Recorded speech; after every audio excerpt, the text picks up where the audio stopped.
पारंपरिक कला है हमारी शान, इसे संजोए रखना है हमारा मान। सुमध्याह्न आदरणीय निर्णायकगण, शिक्षकगण एवं मेरे साथी, मैं निर्णय जैन गांधी सदन की ओर से आज पारंपरिक कला के संरक्षण के पक्ष में अपने विचार रखने जा रही हूँ।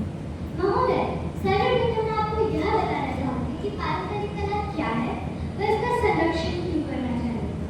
पारंपरिक कला वह कला है जो लोगों में एक निश्चित धर्म की संस्कृति का हिस्सा होती है। इसमें ज्ञान और कौशल पीढ़ियों से, गुरुओं से प्रशिक्षुओं तक हस्तांतरित होता रहता है। संरक्षण यानी सावधानी पूर्वक रख रखा है ताकि उसे लुप्त होने से बचाया जा सके। महोदय, यह हमारी संस्कृति की पहचान बताती है। यह हमारी संस्कृति सांस्कृतिक धरोहर का महत्वपूर्ण हिस्सा है।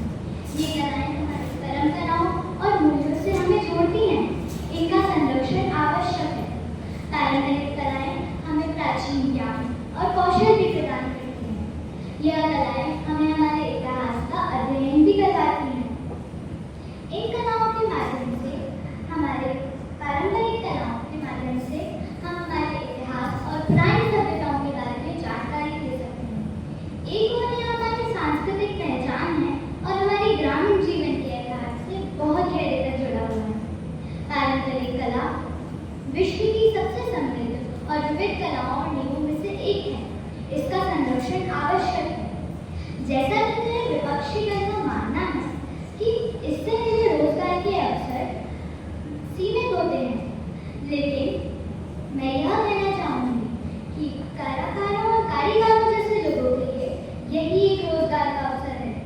पारंपरिक कलाएं बहुत से निर्धन, दलित व आदिवासी परिवारों की आजीविका जुड़ी है। यह उन्हें सामाजिक सम्मान और महत्वपूर्ण सामाजिक भूमिका भी दिलाता है। पारंपरिक कलाएं सौंदर्य और आनंद का बहुत बड़ा स्रोत होती हैं। यह कला हमारे जीवन में सृजनात्मकता और कल्पना के क्षेत्र को प्रोत्साहित करती हैं। पारंपरिक कलाएं विद्यार्थियों के लिए शिक्षा और प्रेरणा का भी स्रोत होती हैं। इन कलाओं से वे अपने सृजनात्मक जीवन और कल्पना के क्षेत्र